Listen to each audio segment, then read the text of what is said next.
ഇക്കുറിയെങ്കിലും ജയിച്ചു വരാൻ കഴിഞ്ഞില്ല എങ്കിൽ നരേന്ദ്രമോദിയുടെ വിഖ്യാതമായ കോൺഗ്രസ് മുക്ത ഭാരതം എന്ന മുദ്രാവാക്യം കേരളത്തിൽ അന്വർത്ഥമാണ്. അതാകാതിരിക്കാനുള്ള ശ്രമത്തിലാണ് അവർ. അതുകൊണ്ടാണ് പല സ്ഥലങ്ങളിലും ആദ്യമേ മറ്റ് മുന്നണിക്ക് മുമ്പേ തന്നെ സ്ഥാനാർത്ഥികളൊക്കെ പ്രഖ്യാപിച്ച് ഞങ്ങളിതാ റെഡി, പോരിന് തയ്യാർ എന്നുള്ള തരത്തിലേക്കൊരു ഒരു ഉന്മേഷം ഈ തെരഞ്ഞെടുപ്പ് രംഗത്തെ കൊടുക്കാൻ കോൺഗ്രസ് തയ്യാറായത്.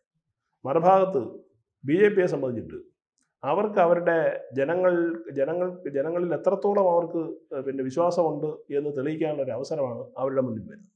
ഈ പറഞ്ഞാൽ 6 എന്നല്ല, ഒരു 2 സീറ്റെങ്കിലും പിടിച്ചെടുക്കാൻ കഴിഞ്ഞില്ല എങ്കിൽ BJPയുടെ പ്രസക്തി ചോദ്യം ചെയ്യപ്പെടും. വീണ്ടും ഈ ഒരു പ്രതീക്ഷ കിട്ടിക്കൊണ്ടിരുന്ന ആളുകൾ വീണ്ടും പിന്മാറി ഇടതു വലത് മുന്നണിയിലേക്ക് ചേക്കാറുള്ള സാധ്യതയും ഈ തെരഞ്ഞെടുപ്പിൽ കൂടി നമുക്ക് തെളിയും എന്നാണ് മനസ്സിലാവുന്നത്.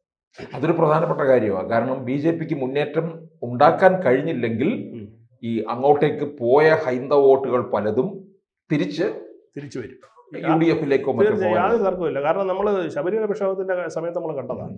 കാരണം തല്ലുകൊണ്ടതും അടിവാങ്ങിച്ചതും എല്ലാം കെ സുരേന്ദ്രൻ അടക്കമുള്ള BJP നേതാക്കളാണ്. അവരാണ് ഇതിനുവേണ്ടി എല്ലാ പരിശ്രമങ്ങളും നടത്തിയത്. ഗുണഭോക്താക്കളായത് കോൺഗ്രസ്സുകാർ.